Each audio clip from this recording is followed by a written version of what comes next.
தாம்பரம் ரயில் நிலையத்தில் கடந்த மாதம் 4 கோடி ரூபாய் பறிமுதல் செய்யப்பட்டது தொடர்பான வழக்கு. இதுகுறித்த விவரங்களை செய்தியாளர் கதிரவன் வழங்க கேட்கலாம். கதிரவன், வணக்கம். விவரங்களை சொல்லலாம்.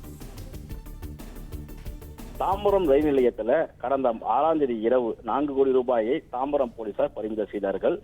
நவீன், பெருமாள், சதீஷ் ஆகிய 3 பேரை கைது செய்தார்கள். இவரும் நடத்தப்பட்ட விசாரணையில நெல்லையில பாஜக வேட்பாளராக போட்டியிட்ட நயினா நாகேந்திரனுக்கு சொந்தமான பணம் எனவும் தேர்தல் பணம் பட்டுவாடா செய்வதற்காக கொண்டு செல்லப்பட்டதாக அவர்கள் வாக்குமூலம் அளித்தார்கள்.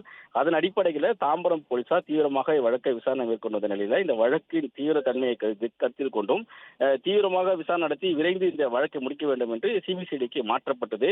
சிபிசிஐடி போலீசாரும் வழக்கு பதிவு செய்து இந்த வழக்கு தொடர்புடைய சுமார் 10க்கும் மேற்பட்ட நபரிடம் விசாரணை நடத்தினார்கள். இந்த நாளில்தான் இந்த விவகாரத்துல பணம் 1 கோடி ரூபாய் இந்த பாஜக தொழில்துறை பிரிவின் தலைவர் கோவர்த்தனன் அந்த ஹோட்டலில் வைத்து இந்த பணம் கைமாற்றப்பட்டதாக தகவல் வெளியானதை அடுத்து அவரிடம் விசாரணையை நடத்தவும் திட்டமிட்டதார்கள். குறிப்பாக கோவர்த்தனன் கூட்டூர்புரம் பகுதியில் ஒரு கொரியன் ரெஸ்டாரண்ட் ஒன்றை நடத்தி வருவதாகவும் அந்த ரெஸ்டாரண்ட் வைத்து அந்த 1 கோடி ரூபாய் கைமாற்றப்பட்டதும் தெரிய வந்ததை அடுத்து அவரிடம் இந்த விசாரணை மேற்கொள்வதற்காக ஏற்கனவே திட்டமிட்டிருந்த நிலையில இன்று அந்த அவருடைய வீடு, நீலங்கர் இருக்கக்கூடிய அவருடைய வீடு மற்றும் கிரீன்வெல் சாலையில் உள்ள அவரது ஹோட்டலிலும் சிபிசிஐடி போலீசார் சோதனைகள் நடத்தியிருக்கிறார்கள்.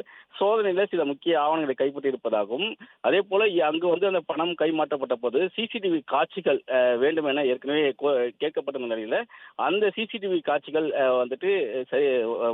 வேலை செய்யவில்லை என்றும் அதனை சரி செய்வதற்காக சிலரிடம் கொடுக்கப்பட்டிருப்பதாகவும் தகவல்கள் தெரிவிக்கப்பட்டிருக்கிற நிலையில் அந்த சிசிடிவி குறித்தும் விசாரணைகள் நடத்தப்படுவதாகவும் தெரிவிக்கப்பட்டிருக்கிறது. சுமார் 4 மணி நேரத்துக்கு மேலாக இங்க விசாரணைகள் நடத்தப்பட்டதாகவும் தெரிவிக்கப்பட்டிருக்கிறது. நீலாங்கரையில் உள்ள கோவர்த்தனின் வீடு மற்றும் கூட்டூர்புரம் கிரீன்வெல் சாலையில் இருக்கக்கூடிய அவரது ஹோட்டலிலும் இந்த சிபிசிஐடி போலீசார் இந்த விசாரணைகளை நடத்தியிருக்கிறார்கள். விசாரணைக்கு பின்பாக அந்த பிரமுகர் கோவர்த்தனிடமும் விசாரணைகள் நடத்தப்பட்டதாகவும் அதே போல அவரது மகனிடமும் சிபிசிஐடி போலீசார் விசாரணை நடத்தி வாக்குமூலத்தை பதிவு செய்திருப்பதாகவும் அதிகாரி தரப்புல தெரிவித்திருக்கிறார்கள்.